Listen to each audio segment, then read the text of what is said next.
Друзья, это вечерний дайджест. Сегодня 10 июня, и я рассказываю новости с ремонта лестницы. Что сделано за сегодня?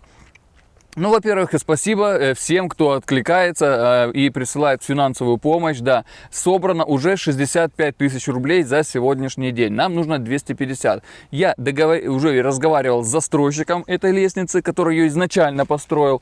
И он сказал, что нужно 250 тысяч по смете для того, чтобы ее сделать капитально, как бы вот этот пролет, который сломался.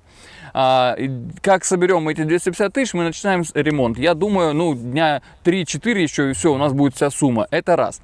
Второе, уже нам вот магазин Мастер на Толстого выделили там материалы, инструменты, да, для того, чтобы мы могли расчищать, ну, лопаты там, расчищать те завалы, которые есть сейчас на лестнице, там куча такая. Это два, это то, что мы будем делать в ближайшее время завтра. И завтра еще вот в 8 утра, с 8 до часу, и с 17 до 20 будем делать вот здесь, вот на этом месте, лавочку. Одну лавочку из поддонов, те, которые мы вот взяли на высоком берегу.